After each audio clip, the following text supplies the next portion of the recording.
welcome to this afternoon's PTIC meeting. We have lots of new faces around the table for this group. So we shall start with some introductions. So let's try and do this in a sensible order without missing anybody. Thank you. Right, I think that was everybody, and I've not missed anybody joining. So thank you. We have apologies from Ian Barrett from Lancashire and Mark Jones from Transport for Wales. Right, okay, so minutes of the last meeting. There is a accuracy matter to address. Mr. Rapier is referenced in the minutes, but not attending. So how we achieved that, I don't know. So I had to check. I had to check that I was really there with myself. Yeah, so apologies for that, and that change is noted. Right, there are quite a lot of actions in here, so we will try and make sure we identify all of those. So there's an issue with Heathrow data linked to NCSD. Do we know whether that's improved, Jonathan, of Heathrow? Ongoing. Ongoing. I mean, yeah, certainly with Flixbus in particular. So it would be good if Triumph and the team could give them a nudge to improve their data. It's more, I mean, it's more alignment with UK standards, and we get it. They're a new entrant, but they have been here quite a while now, and it will be good to see them align more. They're not that new. They've been around, launched in 2021? I'm being generous. Okay. I'm from Yorkshire. That's as generous as you get. Have they had nudges before? Yes. There's been ongoing conversations with Flixbus about data for quite a while. Yeah, we gave up on their data and started producing data from Excel files. I've tried to add a hat, so it's not very festive. But yeah, because the GTFS data was wrought with issues, so we stopped using their GTFS feed and started building it from Excel files, because that was the easier way to ensure that we could ensure that it was up to kind of standards. Yeah. Okay. A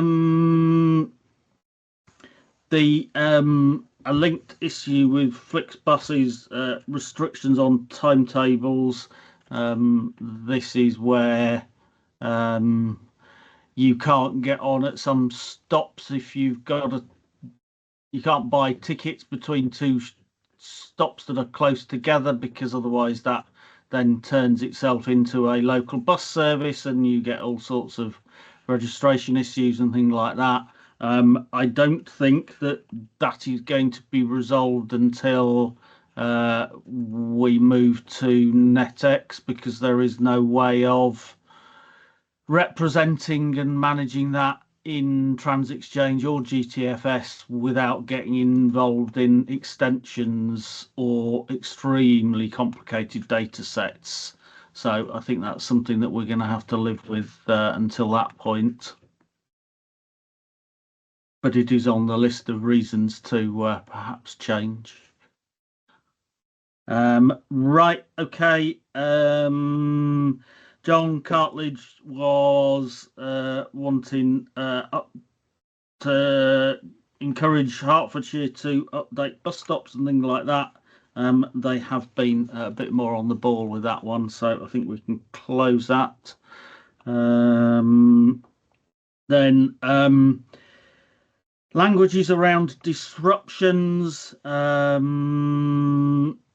that was something that KPMG were after to put into information for the disruptions tool. I sent them a copy of the guidance that TFN had got, so and presumably this is something that KNOS will pick up in due course. Right, okay, then a real failure on my part, unfortunately, to sort out a meeting for block number, but those of you that keep an eye on your emails will have seen an hour or so ago a call for a meeting for that. So much for sending it around 3 months ago, so apologies for that.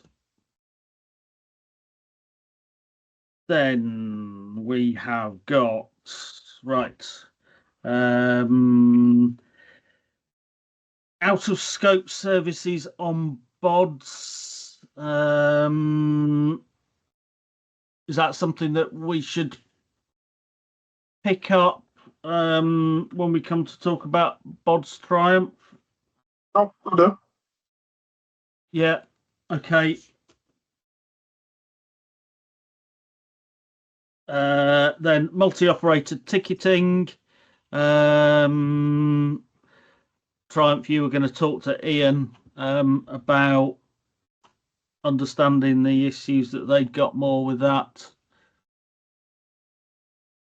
Yeah. I will fess up front. I haven't spoken to Ian yet, but there is an update I can give on sort of multi-operator ticketing. Yeah. But I can do that as part of my Yeah. Okay. agenda. And then post-implementation review for BODs. Do we know when that might appear, or will it appear in public even? I believe it will appear in public. I know the actual PIR work is complete. There is always post-completion sort of governance and legal activities that succeed these things, and that's where we are at the moment. How long that's going to take and when that's going to get into the public domain, I can't tell, because it's not work that I am leading on directly. But it's a lot closer than we were the last time we had one of these conversations. So hopefully we should be able to provide an update before the next PTIC meeting. Yeah. Or you should see some evidence of completion before the next PTIC meeting. Okay, thank you. Dan? Yeah, so I chased up and all I got back from they're saying it's all been drafted and it's going through internal clearance, but again, no publication, and they're going to let me know as soon as it's published on data.gov. So yeah, it's the same as what Triumph said, I guess. Yeah, thank you. Mileage data, Triumph, you were going to talk to Nick about that, or work out how to make that available. So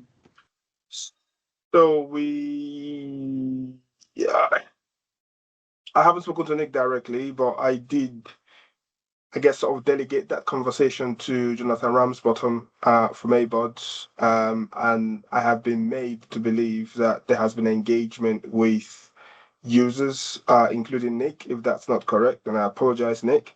But in terms of distances, we have released, since the last time we had one of these conversations, we have released that feature around the calculation of distances on ABODs, based on the data that we receive from BODs. And I am sure quite a few people in this call were invited to the UAT session pre-release of that particular feature. I'm happy to take any questions people might have on that particular feature on this call when we speak about BODs. Okay. Then introductions to the new NAPTAN team. I know that Peter and Geeta and Emily have been in contact with each other. Hopefully you've got their contact details down and can talk to them if you need to.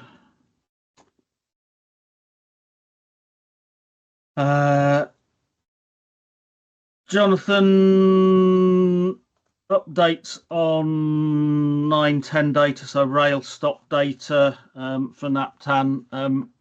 Hopefully you've seen calls to meetings and things like that on that. Yep. Yeah, excellent.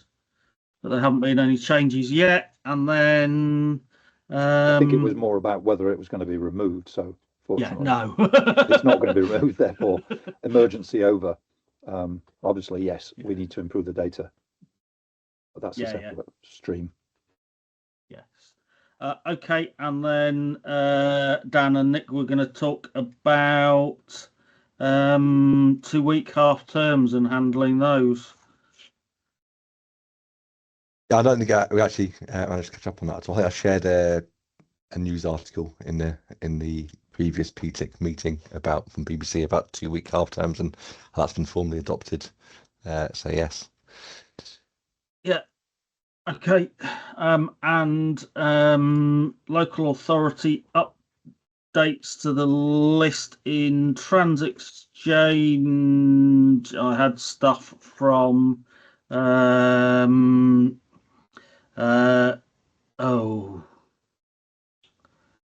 says TJ, but no, I had stuff from Neil anyway at Stagecoach, which was useful, and I've talked to Traveline about that. So I think all of that is in hand. And John Cartledge, I sent round his contact details, and we've had a useful list of documents that he holds that you might be interested in. And then on the EBSR issues with difficulties accessing bits of data, I've raised that with DVSA. I talked to Ian about it, but I don't think I talked to you about it, Nick. So apologies, and hopefully things are a bit better for you now because they have improved what's available.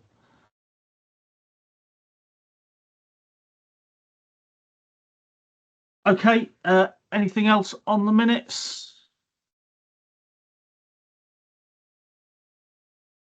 No. Okay. Just checking up on the right. Okay. That gets us to Bus Open Data Service and an update from Triumph and introduction to Kanos. Don't know what order you want to do things in, Triumph. You're on mute.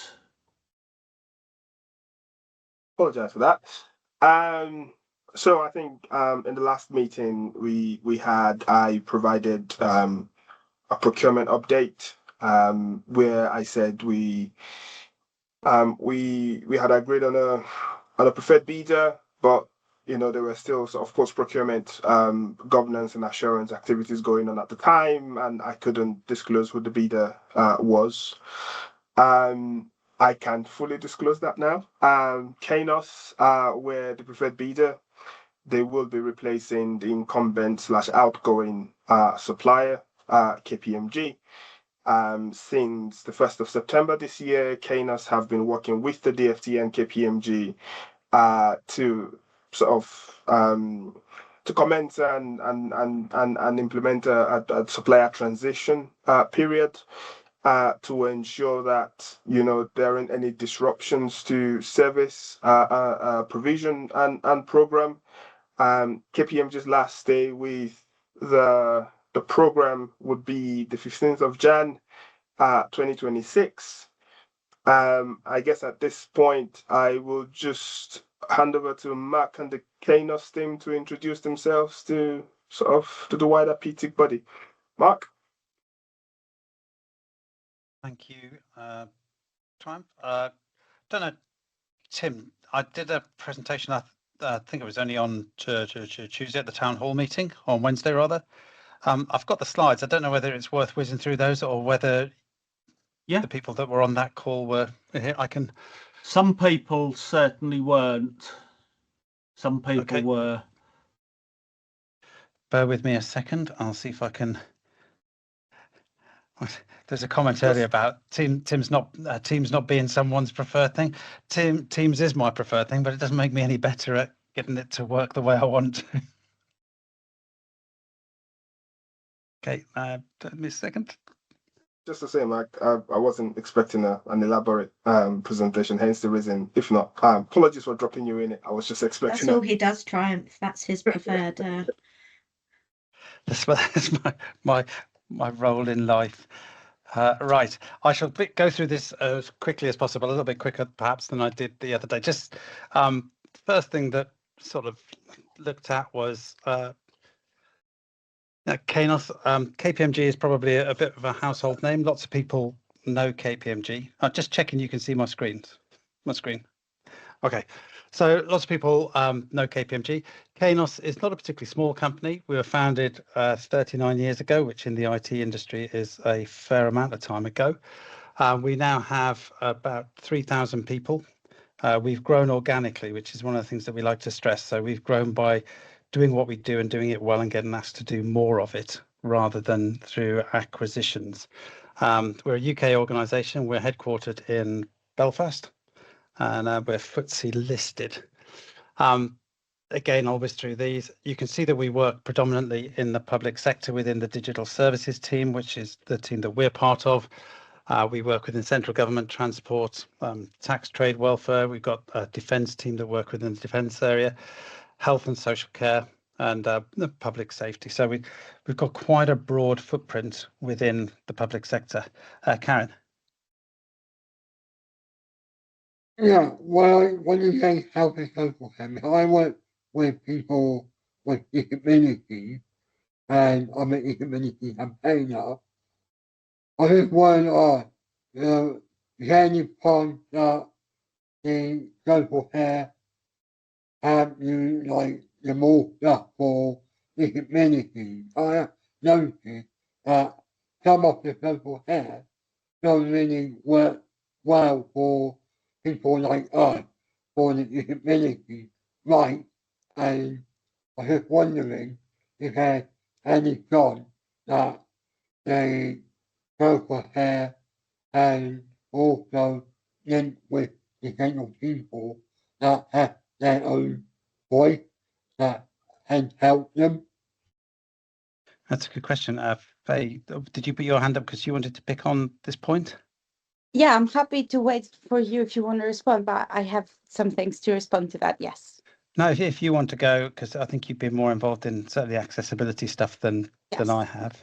So I just wanted to say that both Kainos is an inclusive employer, but also the work that we do. So I'm a service designer working within the experience design team.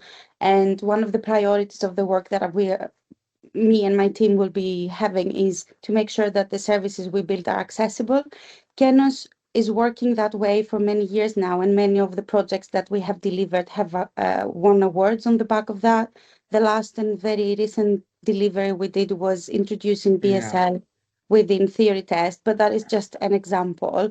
It is part of the service standards from GDS to make sure that services are accessible to everyone, and it's something that I will be looking very closely moving forward to ensure people can use the service or the services we are providing regardless of their digital skills, disability, speaking English as a second language, etc. Like not just from me, but I have noticed that many health socials with disabilities, if they're not treated as well, and with the NHS, like other people, but with the NHS, we are being treated as correctly as what we should do. Like in COVID, then when COVID came on, it's all been different than before. Mm-hmm. Yeah. So Karen, I think that when I do an update on the work on what we're doing in Artig later on the agenda, I think there's a good place for you and other people to get involved in helping improve information and accessibility to information. So maybe we can pick this up at that point, because there is a specific opportunity that I'll talk about. Yeah, sure. Yeah, thank you. Okay, thanks for that. So just again, looking at some of those applications, most of our applications that we've built are designed with people in mind. So the driving license, they've got 50 million citizens that are sort of using services that we've built for car tax, applying for passports or registering to vote. Again, the NHS app was one that Kainos built and implemented. The 10 million employees and 10 million transactions are a different side of Kainos. So we're in the digital services side there in what we call our Workday practice, which is an ERP system which people use. So I won't stop on that. If I come to transport, because we've got quite a bit of experience as an organisation within transport, the bigger projects in there are things like the MOT and recall service. A lot of people don't realise, well, you probably do realise, there are 48 odd million MOTs done a year, and we moved that from a paper-based system at the back end through to the digital system that it is today, and we support that. We've also introduced what's called an AI assistant within some of the MOT stations, so that people can sort of, as they're doing the test, they can speak into an application on their phone, and it will tell them if a test is a pass or fail and what parameters it is and whether it's a major and a minor, in case they can't remember the sort of the particular parameters from within the manual. The theory test is an interesting one. Again, Faye mentioned the fact that we've been the first public service to introduce British Sign Language to an online service. So we have that running on several of the pages within the theory test. Theory test is also quite significant because it's the first service that basically people tend to come in contact with the government. When you're a 17-year-old, you're desperate to get your driving license, and your first interaction with the public sector generally is as you apply for that. Those are all sort of very road oriented and very sort of private transport. The Azure platform that we're working on with Network Rail is sort of producing the strategic sort of network and cloud process for rail. Obviously, there's nothing here about buses, but we're sort of fixing that at the moment. Oh, why hasn't that worked? Okay, so the bus open data team. We have a reasonable team sat behind us in terms of about 26, 27 people.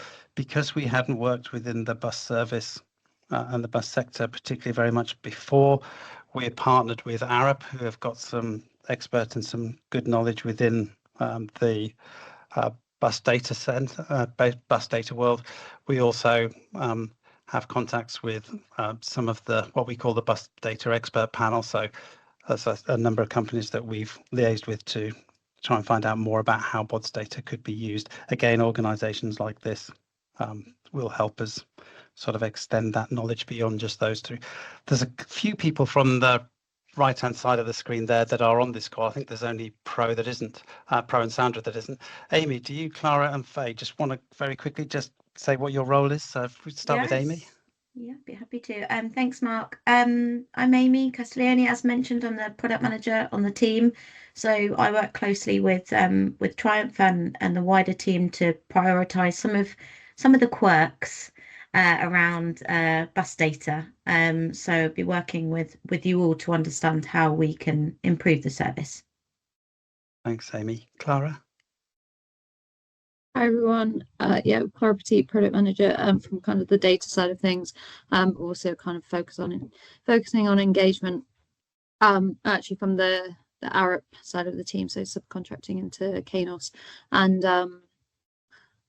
I guess bring that knowledge, bring together kind of the bus data knowledge to transport knowledge from across Arup, as well as working with a few other individuals from Arup who are helping to provide that. And we hope to be able to help balance the stakeholder need with the technical reality, and kind of bridge that gap between stakeholders and development.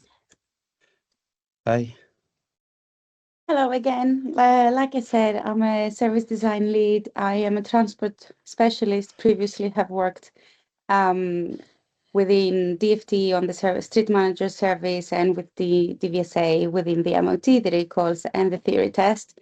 My work is going to focus on the human experience, but also overseeing the interaction between technology, business, policy, and ensuring that the end-to-end experience runs as smooth as it can for the different parties involved. So we're definitely going to be seeing a lot of me and getting in touch. Thanks, Faye. Okay, so that was a bit of background about Kainos. Just to reiterate, we're a pretty well-established public service or public sector focused team. If we look at the transition approach, I won't go into a lot of detail on this, but as we mentioned the other day, and as Triumph mentioned, we've been working alongside KPMG since the 1st of September. A lot of it is just what we would call basic knowledge transfer, as trying to get to understand BODs, the service, and sort of the data and the data standards and everything that come into that. Then we start looking at how KPMG manage the service on a day-to-day basis, what tasks they do, how they update the service, and so on. Then we go to the stage that we're in at the moment, where we are, if you like, running chunks of the service on behind the scenes, and KPMG are supporting us to make sure that we get that stable continuation as we go from one supplier to the other. And then as of the end of next week, Kainos will be picking up the whole of the service. At the moment, we're running the dev, test and user acceptance environments, and KPMG are still looking after the production system. From the at the end of next week, we'll pick up the production system and we'll be running it all. Obviously, as Triumph mentioned, KPMG are still there supporting us to make sure that if there are things that we've not come across or haven't been documented, we can call on them. So I'll go through these slides quite quickly, but our journey on sort of learning the bus data side of things started actually, I think this was the first week of September. Clara and myself and a couple of others went up to the UK Bus Summit, where we got to sort of see some of the presentations. We couldn't really be quite open about who we are and why we were there as we were wandering around. But it introduced us to things like franchising and what franchising means to the bus community, which is stuff that we didn't really understand, particularly before. And we sort of had quite a good day there, sort of listening to sort of a high level of where people want to take the bus service. This is a picture of my desk that I'm sat at the moment. Tim did a 2-day workshop for us looking at understanding the data standards used by BODs and looking at the political history and the political context, as well as all the data standards. And it was a really good day and really good grounding for us to sort of understand why BODs came around, if you like, and some of the objectives that it had. We obviously have access to the BOD system, so we were able to sort of start sort of looking at the sort of user interface and so on. And then probably from about the middle of September onwards, we started having a lot of meetings. Teams became almost like a home from home for most people on the BODs project, from both Kainos, DFT and the KPMG side. There's some familiar faces on there, I'm sure, but it was a case that we were looking at the data, we were looking at the data flows, but we're also looking at the code and how the code hangs together, so we were getting a pretty detailed sort of handover. We went out to talk in the last couple of weeks to people in the bus community in particular. So we went to Stagecoach, we went to Stevenson's, and we went to New Venture just to talk to people that are involved in providing a bus service at the sharp end. Got to see some of the technology that was used and how it was used. Again, coming back to this side, it was more a case of meeting the people. Where you could excuse us for sort of framing ourselves as a technology company, but we're very much people based, and we think the services that we provide, need to meet the needs of people that use that service and contribute to that service. So it's good to understand how people work on a day-to-day basis. It's quite interesting on the new venture trip that a couple of other people in the meeting went off to actually drive a bus partway through the meeting, which was a bit of an eye-opener for us. Moving forward, just the things that we're trying to do in order to sort of look after the next few months in particular is we want to complete the handover. We want to sort of firm up the stable platform that we've got and build on the foundation that KPMG have put in place. We're handing over the support services, or taking over the support services rather. We've already started that. The tickets are coming through onto our system and we're managing those in the background with KPMG as well. We're creating a roadmap. The thing that you can see on the right there that you can't read is the first draft of that Amy's pulling together, and there'll be a formal release of roadmaps at some stage. The engagement side of things is we're starting to sort of reach out and get involved in meetings like this, and we're meeting people that provide the bus services, and we'll meet some of the consumers of data as we move forward. Things that we're sort of picking up from a priority perspective: the registration process, reviewing the architecture. So within the system, we're looking at the architecture and making it more potentially a little bit more scalable and a little bit easier to maintain. I caught myself out here the other day talking about the TransXchange file and the usability. This is more a case of, it's not the most user-friendly sort of data format for people, and is there a way that we can abstract people away from that format and sort of help create those files a little bit more easily for them and make life a little bit more straightforward. We're also looking at the usability of the applications, the BODS application and the ABODS application as well. So there's things that we're starting to formulate up that should go into that roadmap as we move forward. Mark, did you just say that you're looking at moving away from TransXchange? That's No. what I just heard. No. Not, because that is literally impossible. Yeah, and I don't think, when I say, I mean abstracting people away from it. So if you are filling out, say, a registration process, is there enough information that we can gather from a registration process to create that TransXchange file behind the scenes? So you don't need a bus operator to be able to pick apart a TransXchange file and do anything with it. They just need to manage their service. And can we sort of do work behind the scenes to make that something that they don't have to worry about? Make it easier to create TransXchange. Yes, or seamless, frictionless, I think was one of the phrases that we used. Phew, thanks. Just small heart attack there, but anyway, carry on. I was going to say, and then we'll lace our trainers up and run away from chat. No. Okay, so again, we're looking at stakeholder engagement. So we're looking at groups like this. Amy, Faye, and Clara will be reaching out to people to as we go through this process to make sure that we're not seen as doing BODS to you. It's doing BODS with you. We're very keen to make sure that there's a sort of shared ownership between the bus community and the data community, if you like, rather than it just being us doing stuff to you and telling you about it afterwards. The way that we do that is through what we call design thinking, and this is my last slide, where we sort of meet people, we talk about what their problems are, we define what that problem is, we'd look for ideas as to what we could do within the remit of our area of expertise to actually help alleviate some of those problems. Then we'd prototype, and then we'd test that process with people so that we feed that back in. If it works, fine, we can take that little step. If it doesn't work, we can go through the process again. The other thing to bear in mind in this is that from a Kainos perspective, this is an ongoing exercise. We don't build a system and then sort of run away from it. We keep reviewing the system and looking for feedback so that we can do small incremental improvements to it as we move along. And that was Kainos in a nutshell. Thank you very much, Mark. Tim, have I still got some time to continue? Thank you very much. Okay, so thanks, Mark.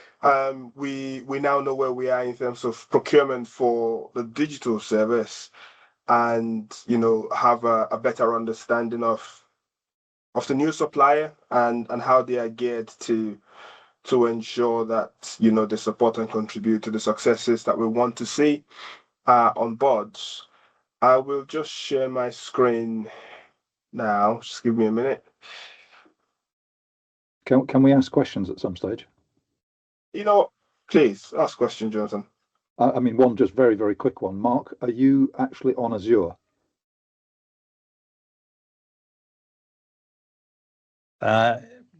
We are, but the bod service is on AWS. We have Azure-based clients, and we have AWS clients, and we have some Google clients as well. Just So because when it goes down globally, when a cloud goes down globally or regionally, we know what Yes. follows. So Yes. AWS, and is it all now in the UK? I believe so, yes. From what I can gather, it is all in the UK. Thank you. It may be, it's probably based on the AWS account that we've got within BODS, it'll be spread across more than one data center. But yes, you're right. If the UK went down, if the UK AWS went down in its entirety, so would BODS, and it would have to come back up. If one of the data centers went down, then there might be some performance issues, but it should pick itself back up. Thank you. We did learn during the AWS outage that even if you're in the UK or anywhere, you'll be hit by the fact that some services are centrally located on the west coast of the US, including in that case the naming service.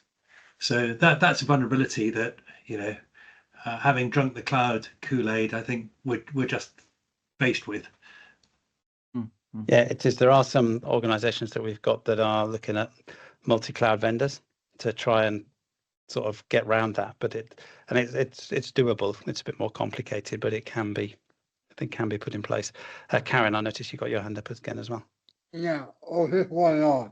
Do we know the exact amount of benefits that are in the money, the part of AWS? Like, do we know the maximum of budget now? The maximum of budget, sorry, in... Yeah, like for the AWS, like what the maximum of total or amount of budget there are. I don't off the top of my head, no. Amy, your hand went up then. I think that's probably a question for Prelude, Karen. He's unfortunately on annual leave today, but he'll be available from next week, and he'll certainly be able to talk through sort of the optimization and the FinOps side of things. Yeah. Fine. Yeah. I must also add, we have to be very, very particular about the questions we're answering.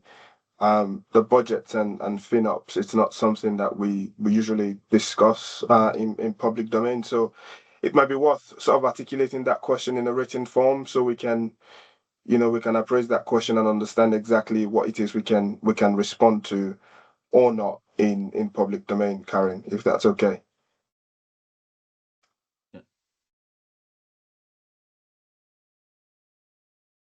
Any more questions at this point before I proceed?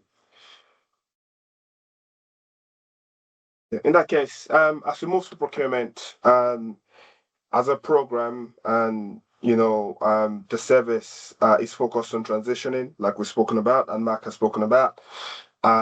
We do not want to see any disruptions in terms of the publishing of data, the consumption of real-time data from bots, or any analytics and performance tools that we provide and the users enjoy in so far as the utilization of bots, tools and services are concerned.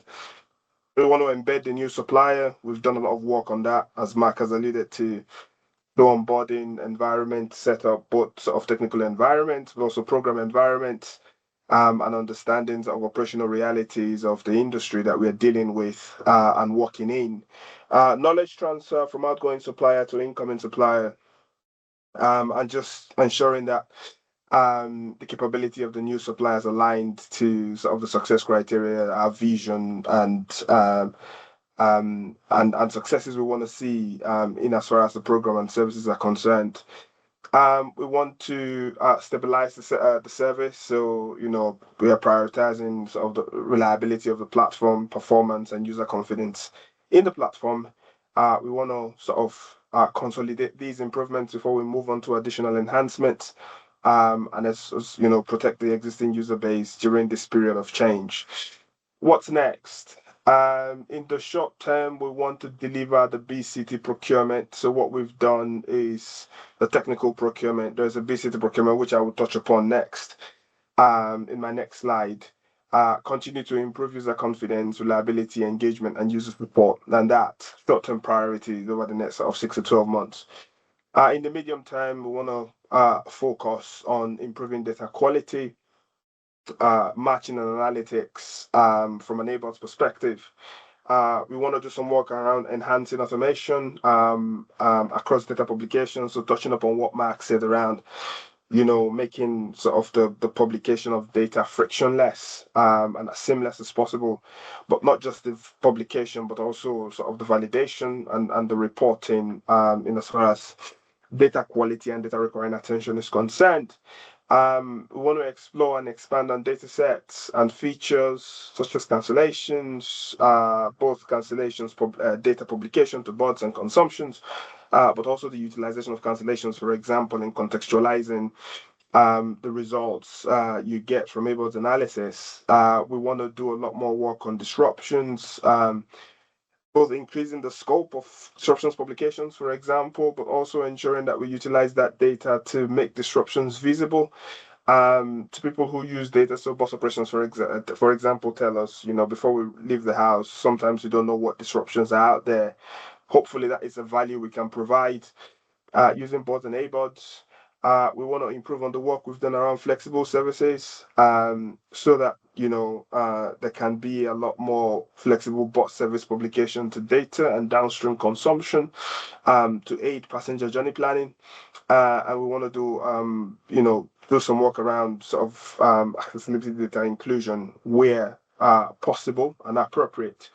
We want to further explore and improve, explore the opportunities for historic data access and sharing, as well as insights for operators, local authorities, and the analysis of those.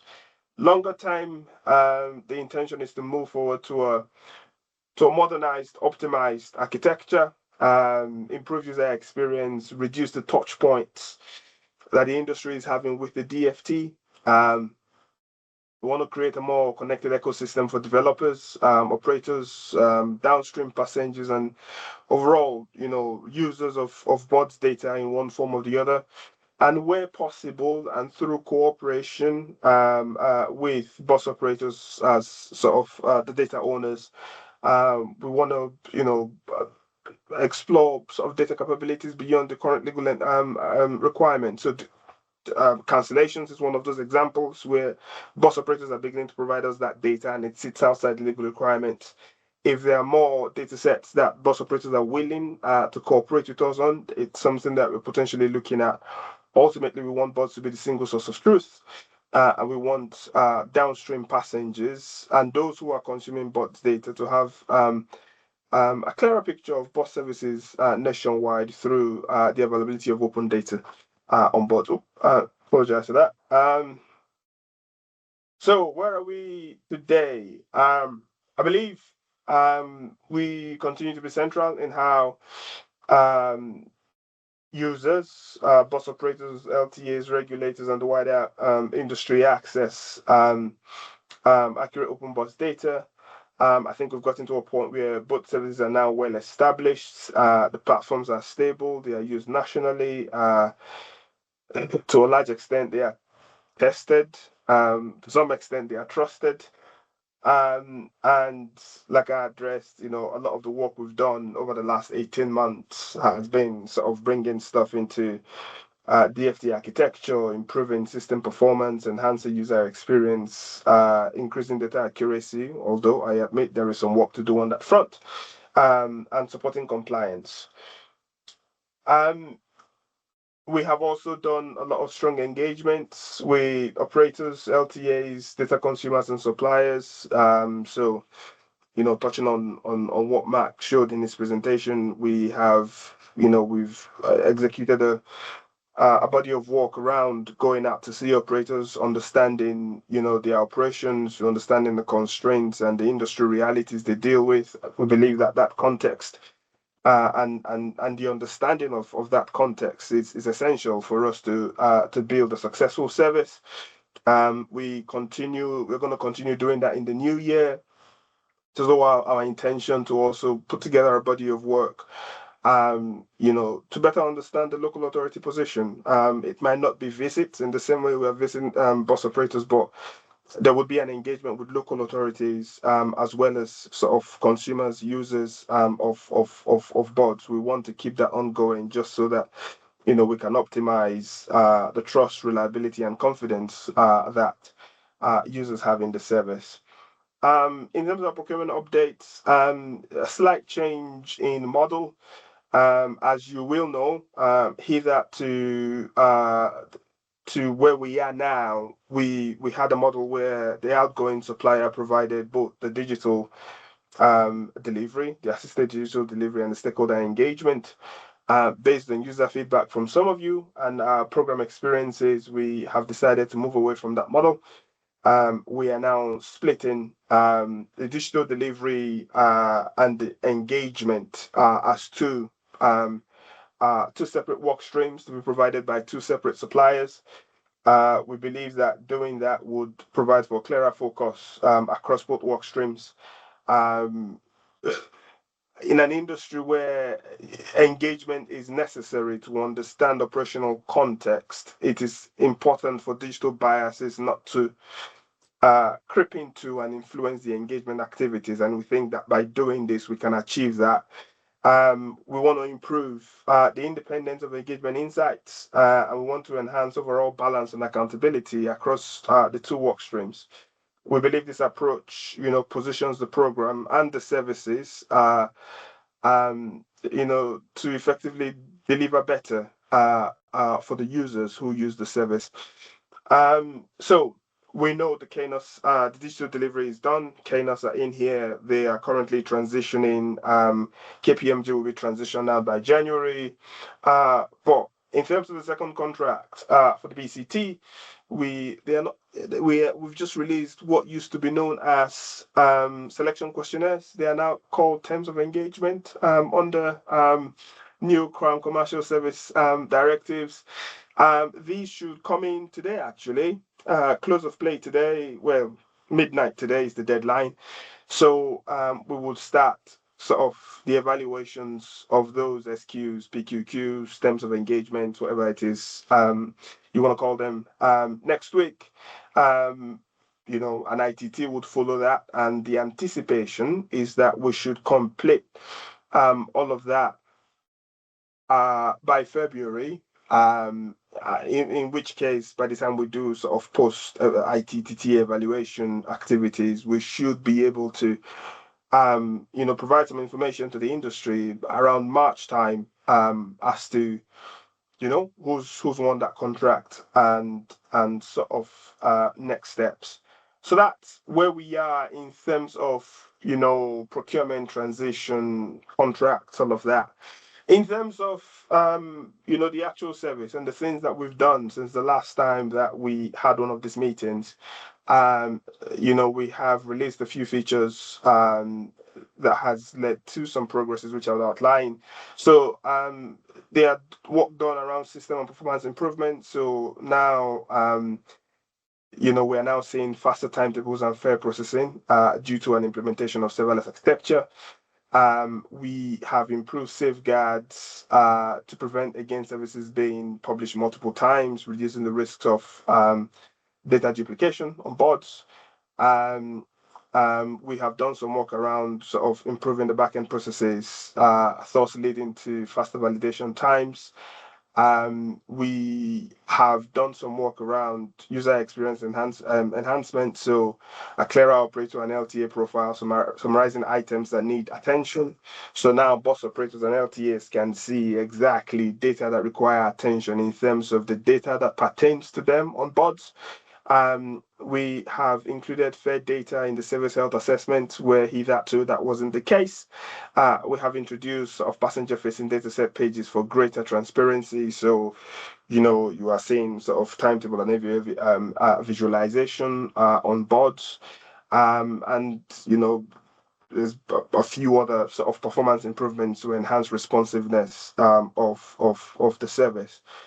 There is a new data review data accuracy view, providing detailed real-time type table comparison, better insights for improving published data, and a more sort of reliable visualization and compliance indicators on boards.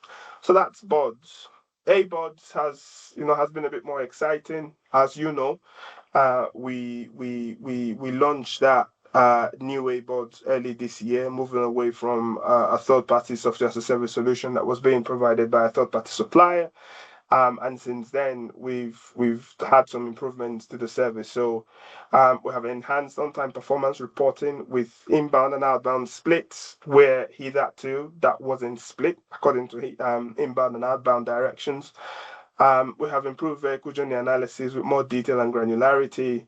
We have enhanced matching accuracy and reduced false departures, and this is on the back of engagement that we've had with users, bus operators, LTAs, to help us improve our matching logic and algorithms.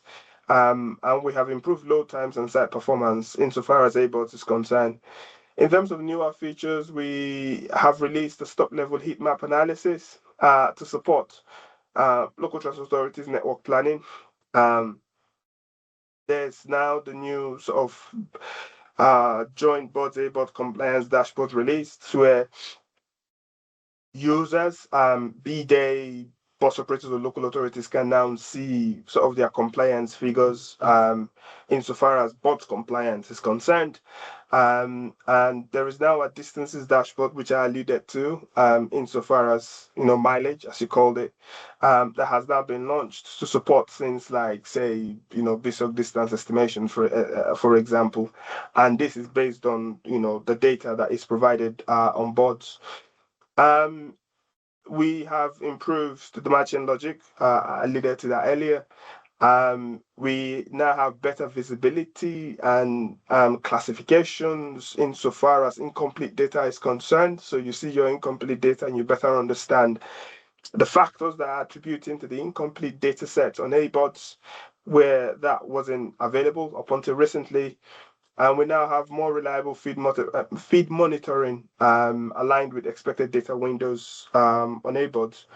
So all of these are things that we have implemented since the last time we had one of these conversations. And I hope this, in addition to all the sort of the updates we've provided around sort of procurement contracts, transition, provides a clear enough picture as to what the updates on boards has look like since the last time we had one of these conversations. Happy to take questions at this point.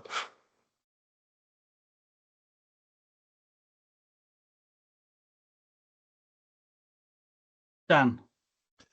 Just a quick one on distances. So we've been trying to use some of the tracks data and some of the distances from the Trans Exchange and boards recently, and we found when putting these stops into a GIS, some of them match almost to the meter, which is great, but some are quite some distance out. And obviously I don't get access to A-boards as a private sector. Has any validation as part of that distances dashboard actually looked at putting the stop routes into a mapping application and working out actually are the distances accurate and reflective of the real world distance? I believe so, and I believe these have been tested as well. So we now, Dan, I'm not the most technical, but I would give you a non-technical understanding of what we've done. We've done some work around matching the stops to real-time sort of road networks, and essentially, getting a sort of real life direction of these stops against road networks. We've used different sort of geographical data sets, so OS, for example, amongst other things, and this has supported the work that we've done, and I believe this has been tested and validated by various users of ABODs, and this is the work we've done. Like I said, it's a non-technical person's explanation of what's been done. I can get a more technical explanation written down for you, Dan, if it's something that you would like to see. Or vice versa, who's best to contact? And I can maybe say a couple of files where we've seen the tracks and the distances provided in the trans exchange don't match what the reality is showing. Is that a better way? Contact myself, Peter Cridland, and I believe I say Amy and Andrew Sweeney on this call. Yeah. I think Okay. amongst the four of us, we can deal with the queries you have or provide any sort of clarifications you might require insofar as this is concerned. Okay, yeah, I'll do that. Thank you. Jonathan. Triumph, where in your framework of evolution for the new BOD service is the possible national predictions engine for live times? Has that been commissioned, procured, planned for? That has not been it's not been commissioned quite yet. We've got thinking around a few things that we think would be valuable to the traveling public downstream. We continue to appraise these options, and at a point where I can give a more definite answer as to the direction of travel insofar as predictions data is concerned, I will be doing that to the wider industry. But at the moment, it's still something we're thinking about. We haven't made a decision on yet. Thank you. Mike. My apologies. I had to go out to answer the door for a parcel that wasn't for me, so I lost the thread. But when Triumph, you were talking about a procurement that hasn't finished yet or was still outstanding. What's that for? Because obviously I thought the procurement's finished now. Kainos have been awarded. Okay. So what I did explain that you may have missed when you went to the door to is essentially we are moving away from the old model where KPMG did everything. They did the engagement, they did the business change, they did assisted digital. We're splitting it into two. We're doing digital delivery and we're doing engagement as it's So another that work stream. it's for the engagement side then, is it? Yes. Right. Okay. So that is still that could go to someone else then potentially. We'll go to someone else. Yes. Okay. Right. Okay. Thanks for that. Yeah. Cheers. Clara. I guess, it's just a point to note that the Kainos Arab team will still be engaging to some extent. In the meantime, like we're not just going to forget about everyone, like we're keeping the engagement going in some ways whilst that contract is being awarded. So yeah, you will hear from us. You'll see us. We'll be here. Thank you, Clara. Nick.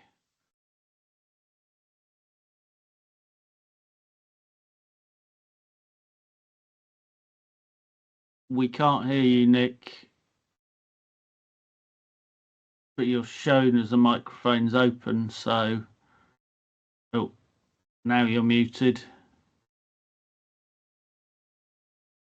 The thing. Hear me or not?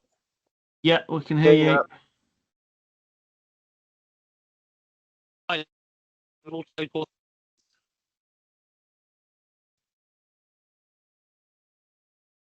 Okay, no, we can't hear you, Nick. The perils have been on a train. In the meantime,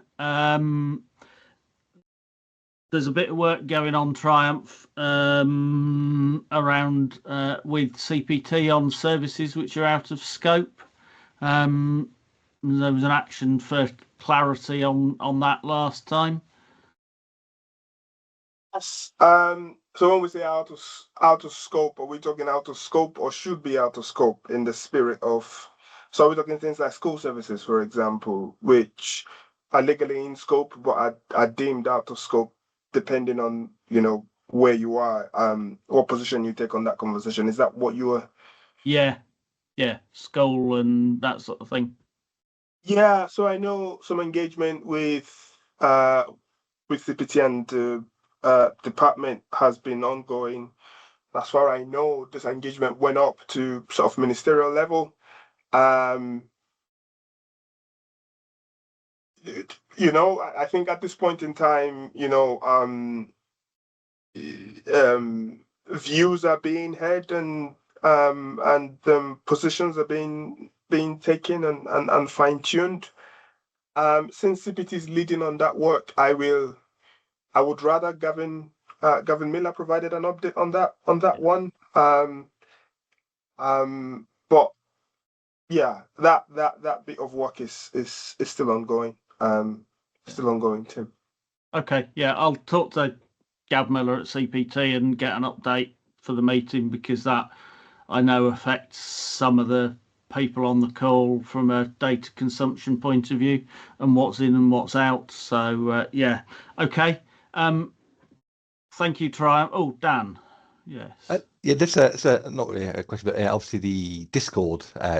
I'm assuming that Kanos will still be kind of monitoring that and coming back to people. I think there's been a bit of a few comments on there in the past that sometimes things get taken offline from Discord, so it's not as public about what's being mentioned. So I was wondering if Kanos are still going to be using it. I've been asked what is Discord. So Discord is a public channel that was set up. I think it was by KPMG, so that users of bods can ask questions and ask queries about the data as part of it.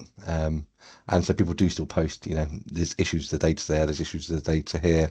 And yes, it's free as part of it, so anyone can use there and access it as part of it. I guess a link or something could be shared as part of it. I want to make sure that Kanos will be monitoring that kind of going forwards. And I guess kind of going forwards, it'd be good to be quite transparent on there as well. I think sometimes there's a bit of a niggle in the community that stuff would be kind of taken offline away from the board. And then you'd never really see the resolution or what happened as part of it. So it'd be good that going forwards with a new supplier, more stuff is done in the open, I think. We do have access to that, and we are just sort of more recently than anything else. We've got, I think the people on this call have got accounts on Discord, so we are tracking it, and we will continue to use it whilst that provides value. Yeah. Brilliant. Thank you.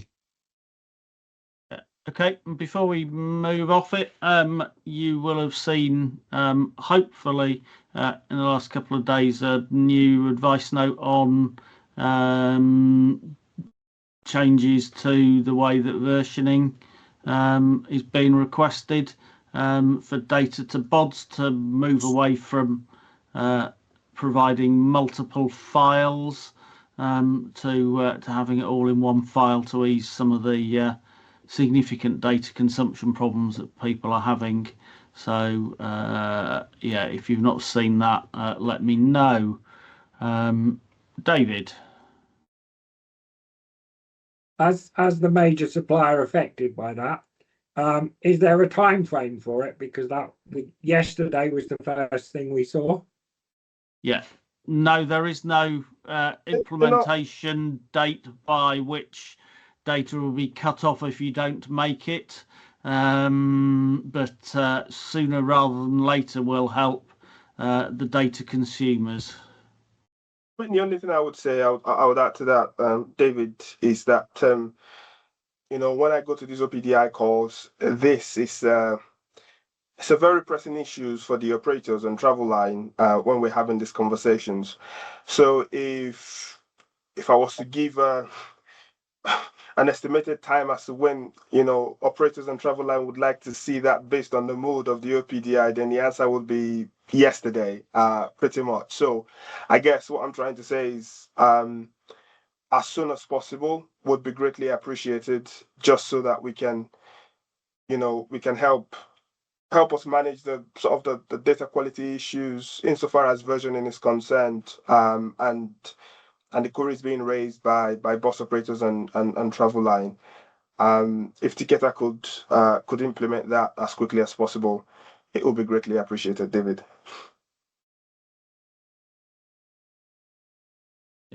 Yeah, okay, understood. I mean, we are looking at it, but it is very fundamental and it's not something we need internally. So we've got to look at that and the versioning and the other things that are still on the list that we've got to do. But if we can talk to someone about it, then that will be good in the new year, because there didn't seem to be any points of reference on that thing that came out to go back to. Talk to me, David. Okay, well, we've got the blocks one anyway, haven't we? So we can. Yes. Yeah. Okay. Yeah. Okay. Rob. Yes. Yeah, just following up on exactly that point. I've done a lot of analysis of BODS data, and yeah, this issue with fragmented services across files, I would say, is responsible for the majority of the issues we've encountered. So I'm fully behind this idea to have a single service in a single file. It will do wonders for the quality of BODS data. Absolutely. David, I might give you a call as well at Ticketer, because it's something that we already do for some of our customers to sort this versioning out and the fragmented files. Might be something we can do with you there on that as well. Yeah, if you were tracking your website emails, you'd have known that I've been trying to get you. Huh. No, okay, I haven't seen any emails. Okie dokie, I'll get hold of you and we'll take it offline, have a chat.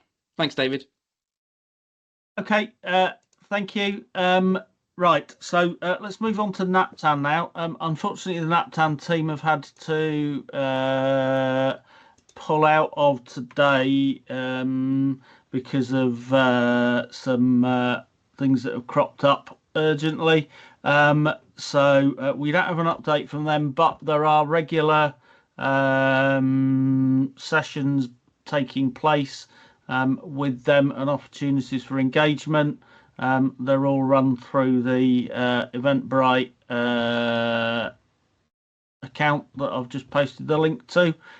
So if you're not on their direct mailing list and things like that now, then you can pick that up from there. That then takes us on to Traveline. Mike. Yeah, hi Tim. Hi everyone. Just a brief update from Traveline. I think the last 5 or 6 weeks we've been working close with local authorities on Christmas data and getting that into TNDS, and that we're pretty much there now, barring a few last minute changes. So we're expecting TNDS to reflect what will be happening over the festive period. The main focus of our attention has been on the web services project. So that's delivering the new traveline.info website, Plusbus, and the Traveline data website. We went live with the Plusbus website last month, which has been well received, and we're in the final stage of development with colleagues at Passenger on the traveline.info website and journey planner. So we haven't got a date to go live with that at the moment, but like I said, we're working in the final stages, and we're confident we're going to get there relatively soon as well. So some significant improvements in there. The likes of the disruption information from BODS will be featured for the first time in the journey planner, and there's a number of additional enhancements as well, and additional content on there. So we'll hopefully have a date soon that we'll be able to share with the group. On Plusbus, we're continuing to make strides with the Plusbus e-ticket. So the e-ticket now week on week is accounting for over 30% of sales across the piece. We've been live now, I think, for 35 weeks, and we're seeing that within the data that we're 68% up on sales across the piece and 57% up on revenue.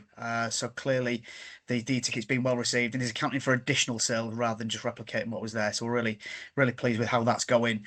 And we are working with DFT as well, including that in the integrated, the National Integrated Transport Strategy as well. So it's been well received, well picked up by the public, and something we're very pleased with over the last 12 months. And that's largely it from us, Tim. I think that like I said, the web service and the ticket, the kind of main shows in town at the minute, but happy to take any questions that the group have got. Yeah, the Plusbus website is so different and so big an improvement. It's untrue. It's amazing.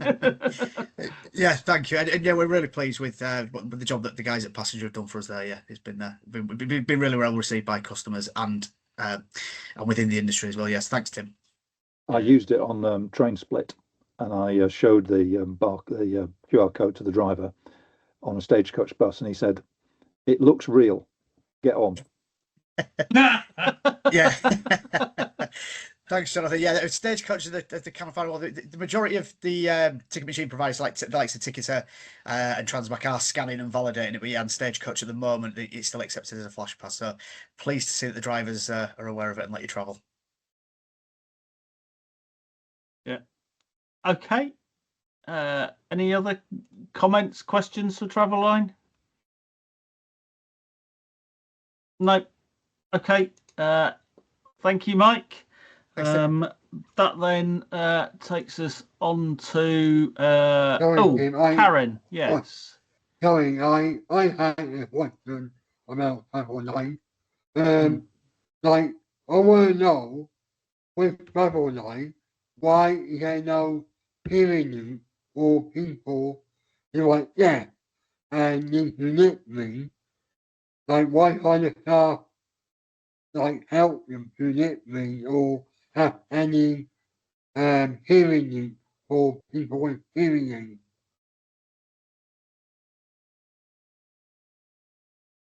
Hey, Karen, sorry, is that for the call centre service? Yeah, yeah. Yeah, so in the call centre is accessible, so you should be able to access it. You, like I say, we've got hearing loops available. Right. I have seen many people are threatening with that, and they come up to me saying that, oh, this is not acceptable, and I find like they can't listen when they're speaking, and they say, oh, they are talking too fast. Like that's what they come up to me. I hear them, but they always come up to me and say that they are struggling with the access that they like.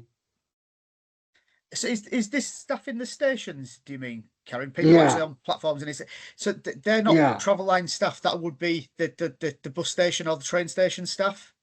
So they're not Traveline staff. We manage we're very much an online service and call centre that does have that. So that we'd need to pick that up with the local authority staff at stations or train operating companies. Yeah. Which we can help point you in the direction of and take that forward for you. Yeah. Okay. Okay. Thank you. Okay. So Artig update.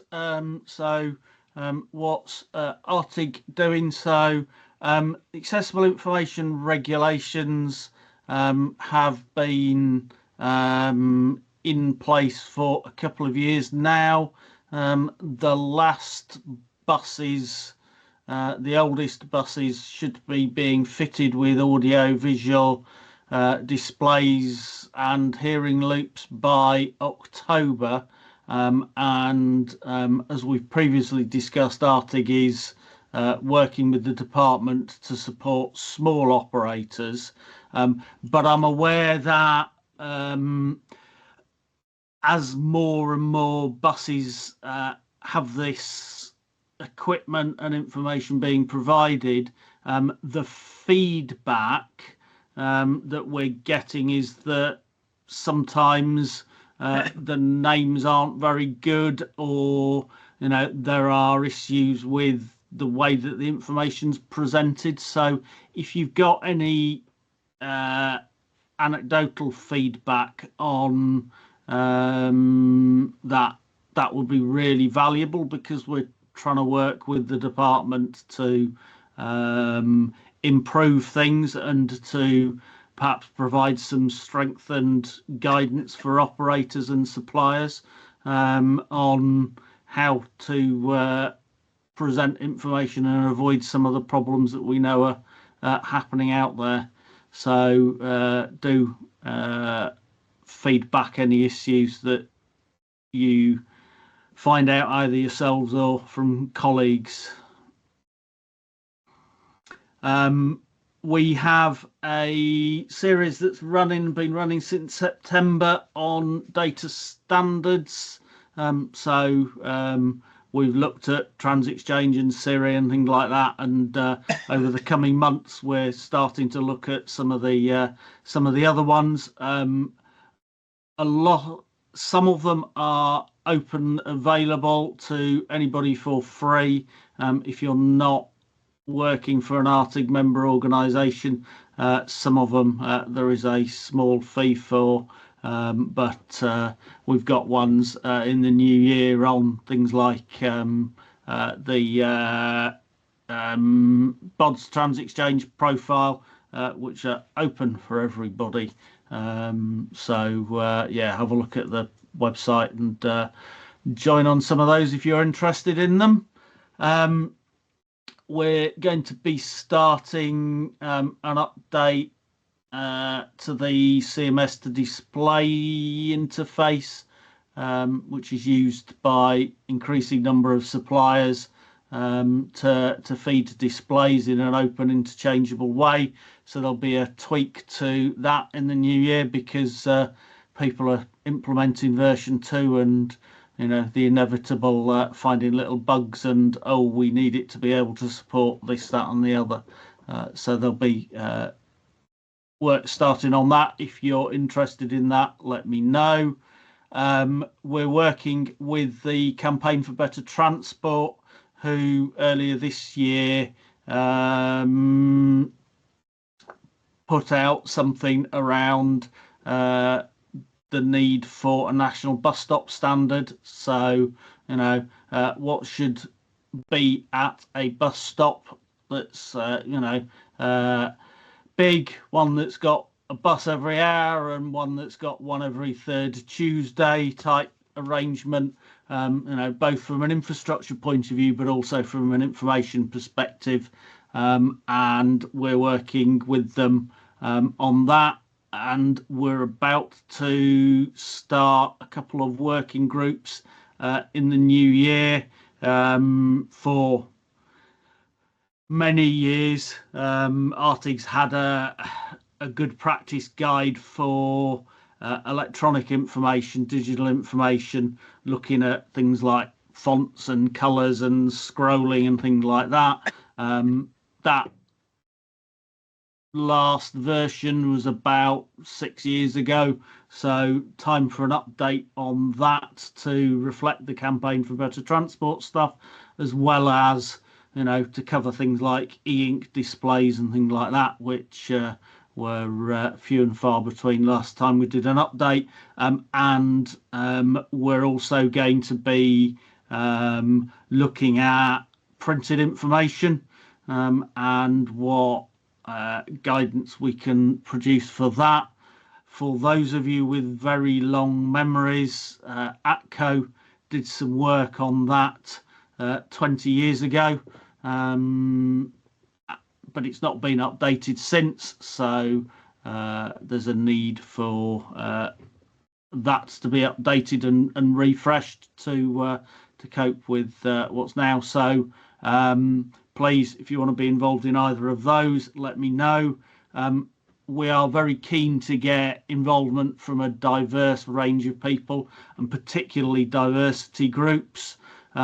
We've got Thomas Pocklington Trust from a visual disability. Karen, I'll be in touch to get you involved in that.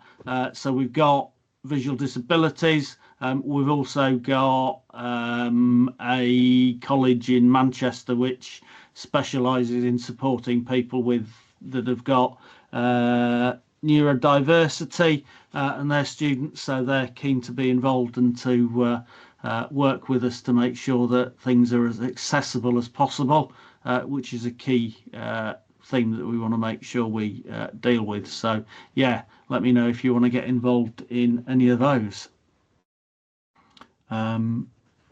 Any questions about Artig stuff?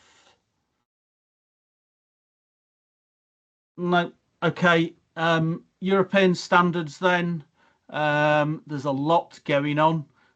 European standardization efforts are either full on with a lot going on or nothing happening and everybody's twiddling their thumbs waiting for something to happen. All of the standards sort of are architected around the transmodel architecture, which sets out the principles and makes sure that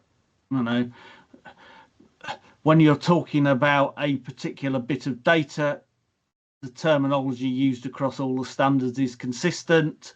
Version 6.2 of that is out for formal SEN inquiry at the moment. Part of the standardisation, sitting there twiddling your thumbs. But the next minor release of Transmodel is in planning. They're looking at what needs to be included in there, what's not currently modelled, and accessibility and ticketing type stuff, seat booking, and the transfer of seats at times of disruption and things like that are the two big pieces that are in there. But if there's anything that's not in the model that you think should be, let me know. And a common theme across all of the standards is a need to move to the next level of standardization. So there are 3 levels of standards within SEN, the European standards body. There's a technical report that goes, this is what you might want to do, and you could do this to standardize things. That's the base level, your first version, if you want, that people then rip apart because actually it doesn't work in practice. Then you've got a TS, which is where you've tested your theories and things like that, and you have something that works and's implementable, and early adopters are going to use. And then you've got an EN, a normalized standard, which is the most rigorous. It's been through version 2 and 3, and you've got rid of all of the bugs, and actually it's pretty well understood and very robust. So most of Transmodel is an EN already because it's been around and iterated for a while, but the European Commission are pushing for all of the standards that are referenced in the multimodal traveller information service regulations to become an EN, so that they can mandate it across all of the states in Europe. And so there's a bit of work, that's a big bit of work to do to make sure that they're all up at that standard over the next couple of years. NetX version 2, the ballots as part of the standardization process are open. Version 2 will be published Q1 next year, and work on 2.1 is being planned. Again, accessibility, ticketing type stuff involved in that for next year's work into early 27. And version 3, which will be the EN standard, that will need to be published by 2028 under European requirements. And of interest, particularly in the UK, is some work on a European fares profile. So in the UK, as part of BODS, we have a fares profile. There isn't a consistent one in use across member states in Europe. And so there's a project being set up with some funding for some experts to deliver a European fares profile for 2027, which means that all the work's got to be done next year by the time you've then got all of the formal voting and things like that on those standards.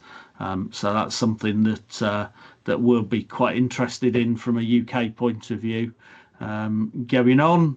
And I'm involved in that work.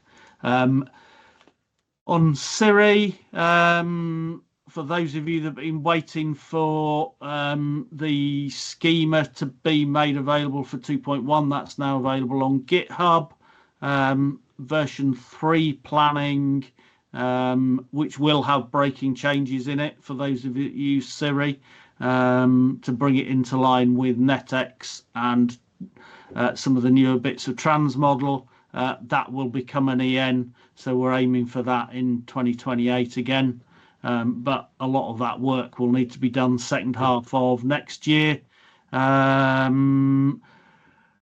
The real-time passenger information profile has just been or recently published, so that is mandated for member states in the European Commission to use. For those of you providing services into Europe, and there's lots of other bits of work going on, but perhaps the most interesting stuff is work on how you use Syrian data brokers. Painfully slow progress, I have to say, even for European standardization work, but we're sort of getting there. It's focusing on VM and ET types of Siri, and partly that's because the work that we've done in Artig on the display interface protocol, which includes quite a lot of SM type structures and things like that, sort of means that people are using that in Germany and France and Italy now, and so it's not being prioritized. Yeah, thank you, Rob, for your initial work on that. It's got much wider use than just the UK. Because of that, the focus is on VM and ET. But you know, there's a long way to go, I think, before that is out formally. So that's Siri. On Opera, which is the one that people perhaps know least about, which is all about historical and performance data, the sort of stuff that you might look at in ABOD. The draft of the technical concepts is available for people to review. You don't have to be involved in any of the formal BSI and SEN shenanigans to have a look at that.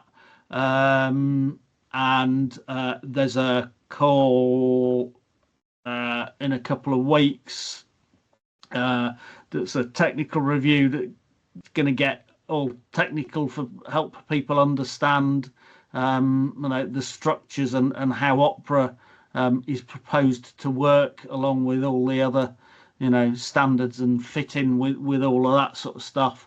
And then there's a higher level, more end usery type. This is what you might be able to do with it, and these are the use cases and things like that in the middle of February, if you're less technical in nature.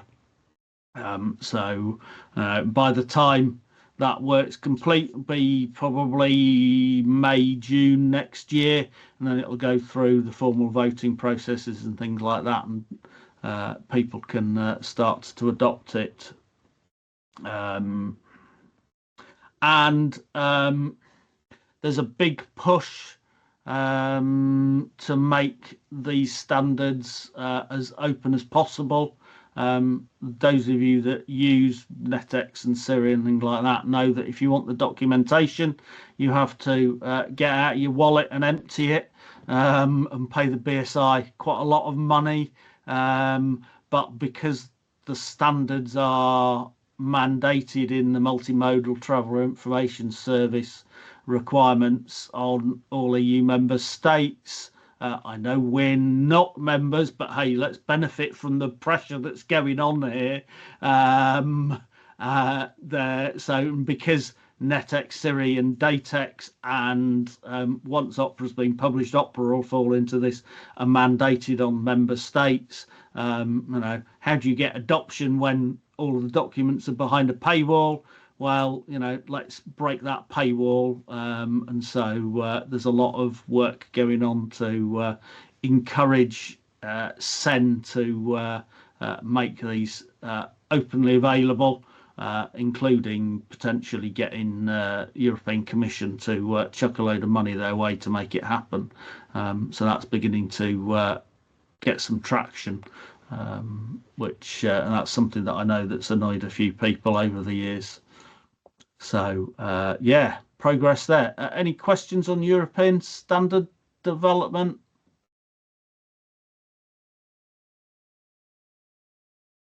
No. Okay. Then that takes us to issues log. We've got 4 issues on the log. First one, personalized fare zone support.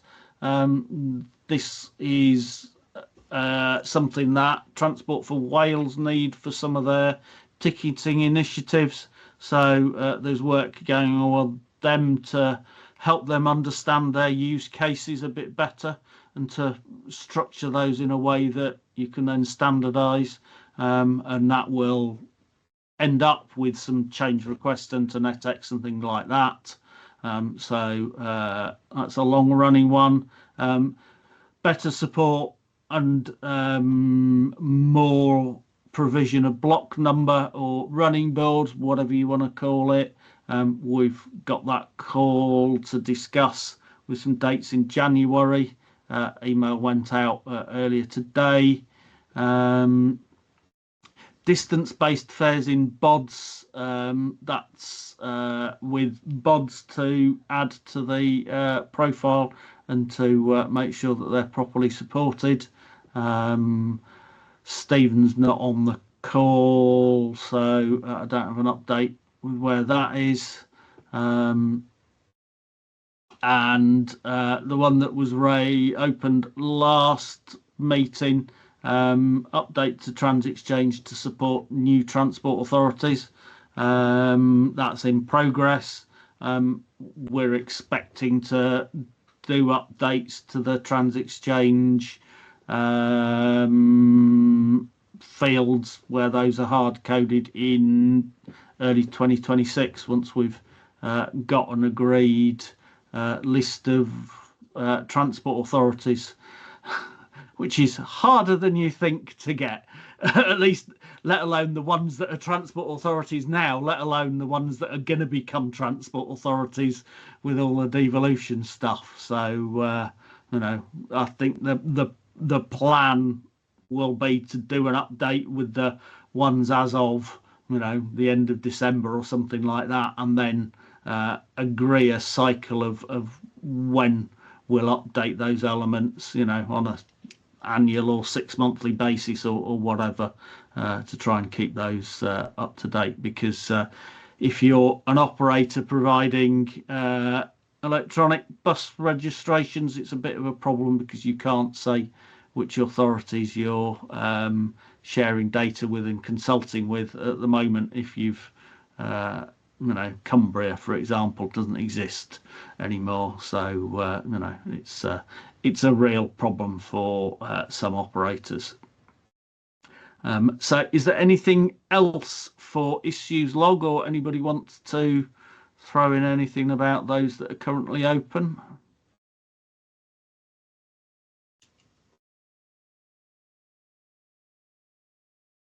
No. Okay. In which case, that takes us on to next meetings. I've proposed dates that roughly align with those that we had this year for next year. And if nobody goes, that's Euro Bus Week, or that's, you know, Christmas Day or something like that, then I'll get those all set up and no. Okay. In which case, any other business? Yes, Jonathan. I just want to say welcome to Kanos, and to transmit the message that I've understood that you're on a learning curve with bus data, but we're here to help. and I would strongly recommend that you reach out to a lot of the people who are on this call in order to deepen your understanding of the infrastructure that's out there and what's holding up the world, because Triumph have dropped off the call now, but DFT's view of the world is not the same as the operational view of the world. So I would advocate that you got round and talk to all of us so that we can help you. Thank you, Jonathan. I think it's certainly our intention to do that. We've started obviously talking in the first instance with the bus companies that are producing the data, but yes, people that use the data and consume the data are critical for us as well. So yeah, we are looking to sort of reach out to you guys. So like I said, the people that you've seen on the call today and those that were on the call on Wednesday are the sort of people that are likely to be reaching out to you. So yeah, we won't be shy in coming forward. The more we understand, the more we can help sort of improve the service.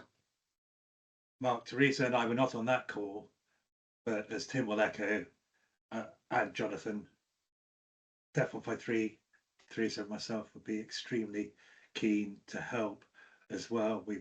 I used to be at DFT. I know Kanos well. You rescued MOT from a near disaster, and I almost personally suffered at the hands of the chief officer, chief digital officer, who was an irascible individual in those days. But we got away with it. The minister was calmed down. So yeah, I mean, I know you're old and very, very willing to help, and it is late in the day that DFT is waking up to the fact that the focus could and should be on local authorities. When DFT started BODS, they thought it was all about feeding app suppliers, and they did not understand that actually bus times appear on digital signage at stops. Really didn't understand that. So they've moved a long way, but they could go further. Yes, we'll certainly reach out. I'm looking forward to working with all of you. Really, I think it's an opportunity to move, if like the service to where it needs to be. Nick. Yeah, really, just to echo what Jonathan said, and I, through my role with Cornwall Council, I think I'm probably seen by KPMG as being a critical friend to them. I'm more than happy to, engage with you as you take on this service and develop it for the future. But, as Nick has said, there needs to be a lot more focus on what local authorities can get out of BODS, because the data asks on us are increasing more and more, particularly with more focus on potential franchising. The data sits there. We just can't get a lot of it out at the moment. Hopefully you caught all that while I'm going down the Glyn Valley on a train. We did. Yeah. Thank you, Nick. Dan. Yeah, just a slightly different tact on that, and more of a general kind of PTIC kind of comment, and on kind of standardization and standards and data formats. So we've been struggling a lot trying to get NetX to work with TransExchange to match fares with timetables, and that I mentioned it the other day. And I just think that fundamentally there's a mismatch between those two formats and trying to get them to match up. I'm trying to work out as a group if we should be pushing the department and KNOS to a standards review, and it's interesting seeing the development of what's going on with NetX and timetables and things like that. And I believe a formal review was due this year, but it's been pushed on because of the procurement and things like that. And obviously the issues we came across with FlixBus and rules-based kind of timetables and things like that. Should we as a group be pushing to maybe align NetX for both timetables and fares and starting down that journey? Yeah. So there was the review of the regulations, which some of you were involved in, that Mira that led earlier this year, which is due out once that's been through the, from a standards point of view. I was talking with Triumph earlier this week about work to look at the fitness for purpose for the current mix of TransExchange, Siri, and NetX, and what a piece of work that looks at that might look like. So, you know, yeah, that is being thought about, but I will pass on to the department the desire of PTIC to have that review to look at fitness for purpose, because yeah, it's not the first time I've heard, you know, how do you get fares data to match with the timetable and things like that.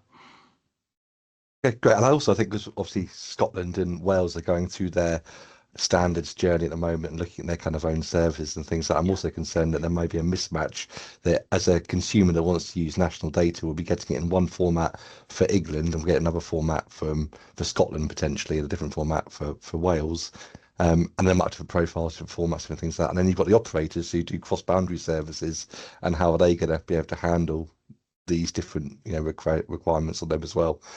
So yeah, just a general kind of thing about data formats and standards. Yeah. Well, for our next meeting, I'll re-invite Transport for Scotland, who gave us a useful update on their consultation that they'd done just before the summer last time, if you remember. But you know, hopefully by next time that will be published and they'll be into some of the more nitty-gritty about actually what they're going to do about it. So yeah, I'll invite Scottish folk to the March one. Brilliant, thank you.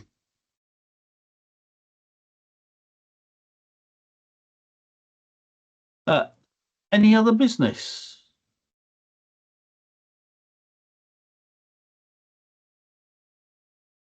No? Okay.